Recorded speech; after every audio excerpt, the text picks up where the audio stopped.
दोस्तों, जैसा कि आप सभी लोग जानते हैं कि 7 जुलाई 2026 आषाढ़ महीने में पड़ने वाली कालाष्टमी व्रत है और आषाढ़ महीने की मंगलवार कालाष्टमी व्रत है और हमारे हिंदू धर्म में इसका बहुत ही बड़ा और विशेष महत्व होता है। अगर कभी भी मौका लग जाए और आषाढ़ महीने का कालाष्टमी व्रत के मंगलवार दिन पड़ जाए तो आप लोगों को सिर्फ और सिर्फ तुलसी की सूखी लकड़ी वाला उपाय तो अवश्य ही करना चाहिए। इन दोनों का संयोग बहुत ही कम आता है। इसी के साथ में गुरुजी ने अपनी शिव पुराण कथा में बताया है कि इसलिए आप पर बड़ा साल को सिर्फ और सिर्फ करना चाहिए। दिन आपको तुलसी की सूखी लकड़ी वाला उपाय तो आपको अवश्य ही करना चाहिए, क्योंकि ऐसा दिन पूरे साल में सिर्फ एक ही बार आता है। और दोस्तों, आप सभी लोग जानते हो कि मंगलवार कालाष्टमी व्रत का अगर सबसे बड़ा कोई उपाय है तो वह तुलसी की लकड़ी वाला उपाय है। तो दोस्तों, मंगलवार कालाष्टमी व्रत के दिन आप लोगों को इस तुलसी की सूखी लकड़ी वाला उपाय को जरूर करना है। बहुत सारे लोग होंगे जिन लोगों ने इस उपाय को ना किया हो, मतलब पूरा साल निकल गया, उन्होंने किसी भी दिन इस तुलसी की सूखी लकड़ी वाला उपाय को ना किया हो। पर दोस्तों, आपके पास एक आखिरी मौका बचा हुआ है, जो कि मंगलवार कालाष्टमी व्रत के दिन है। इस दिन आप लोगों को इस वाले उपाय को जरूर कर लेना है। भले ही आपने पूरे महीने भर इस उपाय को ना किया हो, पर अगर आपने इस आषाढ़ महीने के मंगलवार कालाष्टमी व्रत के दिन अगर इस वाले उपाय को कर लिया तो आपको इस उपाय को करने का वह फल मिलेगा जिसकी आपने कभी कल्पना भी नहीं करी होगी। इसीलिए आप लोग इस वाले उपाय को एक बार जरूर कर लेना, ताकि आप लोगों के हाथ से यह मौका ना जा सके और आप इस उपाय को का फल मिलेगा। दोस्तों, यह उपाय पंडित जी ने अपनी अभी की ही श्री शिव महापुराण की कथा में बताया है, जिस उपाय को आज हम आपको बहुत अच्छे से समझाने वाले हैं। इस वीडियो को देखने के बाद उपाय को समझने के लिए आपको कोई और वीडियो को देखने की जरूरत नहीं पड़ेगी। तो चलिए दोस्तों, उपाय को शुरू करते हैं। देखिए, ये इस आषाढ़ महीने मंगलवार कालाष्टमी व्रत के दिन ये इतना खास होता है, इतना महत्वपूर्ण होता है। देखा गया कभी कभी बड़े बड़े पूजा पाठ शाकर दी गई अनुष्ठान से जो कि मनोकामना पूर्ण नहीं होते, वह आषाढ़ महीने के मंगलवार कालाष्टमी व्रत के दिन एक छोटे से उपाय करने से ही आपकी मनोकामना पूर्ण हो जाती है। और बहुत सारे लोगों ने इस उपाय को किया भी है, पर उनको इस उपाय को करने का फल भी जरूर मिला है। अगर आप लोग भी पूछी जाए इस उपाय को करना चाहते हैं तो आप इस उपाय को पहले अच्छे से समझ लेना, सुन लेना, उसके बाद करना। इस उपाय का फल जरूर मिलेगा और इस उपाय को कर लेने से आपके घर में चाहे किसी भी प्रकार की दुख और समस्या क्यों ना चल रही हो, आपको उसका कारण भी नहीं पता है कि भाई ये समस्या किस कारण से चल रही है, उसका कुछ भी कारण हो सकता है। जैसे पितृदोष हो सकता है या किसी भी तरह का मंगल दोष भी हो सकता है।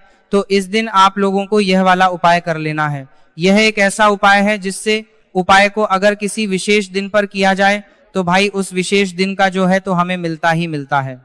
पर हमने उस दिन पर इस उपाय को किया है तो हमें उससे भी बड़ा फल मिलता है और फल बहुत जल्दी मिलता है, क्योंकि आप इस उपाय को बहुत ही बड़े और विशेष दिन पर कर रहे हो। तो चलिए अब उपाय के बारे में बात करते हैं, लेकिन उससे पहले आप लोगों को यह जानना आवश्यक है कि आखिर यह उपाय किस समय करना है, किसको करना है और कैसे करना है। तो चलिए हम आगे आपको वीडियो में एक एक करके बता देते हैं।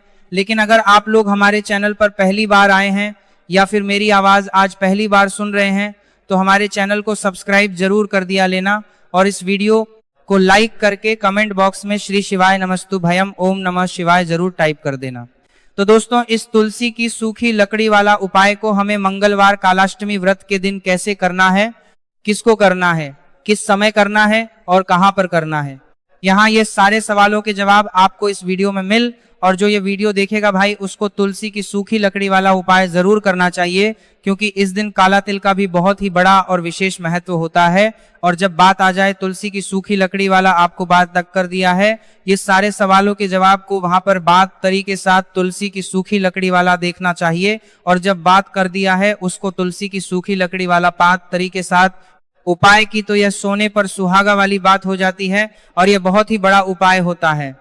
अब दोस्तों, इस तुलसी की सूखी लकड़ी उपाय को आखिर करना किसको है, सबसे पहले हम लोग वो बात जान लेते हैं। तो देखो, घर की जो बड़ी माताएं बहन होती हैं, उन माताओं बहनों में से कोई भी एक बड़ी माता बहन इस वाले उपाय को कर सकती हैं।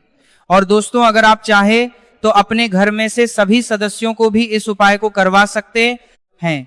अगर किसी व्यक्ति की खुद की कोई मनोकामना है, खुद की कोई दुख और परेशानी है जो कि वह अपने लिए ही करना चाहता है, इस वाले उपाय को तो वह खुद अपने लिए भी कर सकता है। बाकी अगर कोई घर में से ऐसा है जो कि अपने पूरे घर परिवार के सुख और शांति के लिए यह वाला उपाय करना चाहता है, तो भाई वह भी करना चाहता है, सकता है, हो सकता है, उसमें भी कोई दिक्कत नहीं है। कहने का मतलब यह है कि इस उपाय को हर एक सदस्य भी कर सकता है और पूरे घर परिवार के सदस्य के लिए घर की बड़ी माताओं बहनों में से कोई एक माता बहन भी कर सकती है। माताएं बहनें अगर घर में उपस्थित ना हो या वह यह वाला उपाय ना कर पा रही हो, तो फिर घर का कोई बड़ा सदस्य भी इस तुलसी की सूखी लकड़ी वाला उपाय को कर सकता है, चाहे फिर वह पुरुष ही क्यों ना हो, उसमें कोई दिक्कत वाली बात नहीं है। उसके बाद में दोस्तों जो अगला प्रश्न निकल कर आता है वह यह आता है इस उपाय को लेकर के कि आखिर इस उपाय को हमें किस समय करना है, सुबह के समय करना है कि शाम के समय करना है। तो देखो, इस वाले उपाय को आप लोग सुबह के समय भी कर सकते हो और शाम के समय प्रदोष काल में भी कर सकते हो। अब अगर आप पूछो कि भाई साहब सबसे उत्तम समय कौन सा रहेगा इस तुलसी की सूखी लकड़ी वाला उपाय को करना है का, तो हम बस यही कहेंगे कि इस उपाय को आप सुबह के समय करेंगे तो ज्यादा बेहतर होगा। बाकी अगर प्रदोष काल शाम के समय भी करेंगे तो भी अच्छा होगा, उसमें कोई भी दिक्कत वाली बात नहीं है। तो अब दोस्तों जो अगली सबसे बड़ी और महत्वपूर्ण बात आती है वो ये आती है कि सुबह अगर हम उपाय को करेंगे तो हमें कितने बजे से लेकर कितने बजे तक के बीच में करना है, और शाम के समय प्रदोष काल में करेंगे तो हमें कितने बजे से लेकर कितने बजे के बीच में करना है। तो देखो, सुबह जितनी जल्दी हो सके आप उपाय को करने की कोशिश करना। बाकी अगर किसी लोगों के लाभ कारणवश लेट भी हो जाओ, थोड़ी देर भी हो जाए, तो 10 या 11:00 बजे तक भी आप उपाय कर लेना, पर 12:00 बजे से ज्यादा देरी ना हो, ठीक है, इस बात का ध्यान रखना। उसके बाद में दोस्तों अगर शाम के समय प्रदोष काल की बात करें, प्रदोष काल का जो समय है होता है वह शाम के 60 बजे से शुरू हो जाता है। मतलब शाम 60 से लेकर 70 के बीच का जो समय होता है यह समय प्रदोष काल का समय होता है। तो आप इस उपाय को 7 या 80 बजे के बीच में भी कर सकते हो। मतलब शाम के 60 बजे से रात 80 बजे के बीच में आप कभी भी इस वाले उपाय को कर सकते हो, उसमें कोई भी दिक्कत वाली बात नहीं है। देखिए, यदि हम किसी भी प्रकार के उपाय को निश्चित दिन और निश्चित तिथि पर करते हैं तो इसका हमें बहुत अधिक लाभ मिलता है और इन उपायों को करने के बाद हमारे जीवन में बहुत अधिक परिवर्तन है। साथ ही साथ यह जो उपाय आपके जीवन की सारी परेशानियों को और सारी बाधाओं को दूर करने वाले हैं। देखिए दोस्तों, आज के इस पूरे ही वीडियो में हम आपको 3 चमत्कारिक उपाय बताने वाले हैं और ये तीनों ही उपाय बहुत ही खास और बहुत ही ज्यादा विशेष होने वाले हैं। तो चलिए दोस्तों, जाने वाले हैं, लेते हैं गुरुजी द्वारा बताए गए सबसे पहले उपाय के बारे में। आषाढ़ माह धन प्राप्ति उपाय, तुलसी की सूखी लकड़ी घर में रख देना, बहुत जल्दी करोड़पति बनोगे, पैसा पत्थर से बंदोरपति बनोगे, बरसेगा राधे दधे। दोस्तों, आपको किसी भी दिन तुलसी की सूखी लकड़ी का उपाय घर पर करना है और ऐसा समझ लीजिए कि तुलसी की सूखी लकड़ी का यह उपाय आपको बहुत जल्दी करोड़पति बनाएगा, क्योंकि जो मेरी का महीना है ये श्री हरि विष्णु को सबसे प्रिय महीना है। तो देखिए, स्कंद पुराण में आता है कि भगवान विष्णु को सबसे प्रिय अगर कोई महीना है तो वह आषाढ़ का ही महीना है, और आषाढ़ के महीने में तुलसी के उपाय रातों रात आपके भाग्य को चमकाते हैं। ऐसे में आज की वीडियो में हम आपको तुलसी के ऐसे उपाय बताने जा रहे हैं जो रातों रात आपका भाग्य चमकाएंगे और बहुत जल्दी आपको महाधनी बनाएंगे। तो देखिए, श्री हरि अंग के विष्णु प्रसन्न होते हैं। जब भी आप माँ तुलसी से जुड़ा हुआ कोई भी उपाय करते हैं, माँ लक्ष्मी प्रसन्न होती है जब आप श्री हरि विष्णु को प्रसन्न करते हैं। अब आज की वीडियो में जो उपाय हम आपको जा रहे हैं, इस उपाय को करने से श्री हरि विष्णु तुरंत प्रसन्न होते हैं और सीधे सीधे आप माँ लक्ष्मी को प्रसन्न कर लेते हैं। आपके जीवन में आप खुद अपने सौभाग्य को प्रसन्न कर लेते हैं। इसकी तरफ करने के भी आपके जीवन में आप खुद अपने सौभाग्य को प्रसन्न कर लेते हैं, प्राप्त कर लेते हैं इस छोटे से उपाय को करके।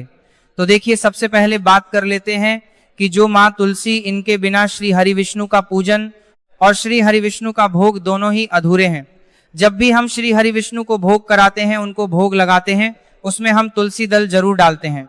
एक पत्ता डालेंगे लेकिन तुलसी दल जरूर डालते हैं, क्योंकि बिना तुलसी दल के श्री हरि विष्णु कोई भी भोग स्वीकार नहीं करते हैं। और आषाढ़ के महीने में तुलसी का पूजन करने से व्यक्ति को सौभाग्य की प्राप्ति होती है, उसके घर में कभी निर्धनता नहीं आती है। आप देखिए, सबसे पहले तो आपको आषाढ़ के महीने में एक हरा भरा तुलसी का पौधा अपने घर में लगाना चाहिए।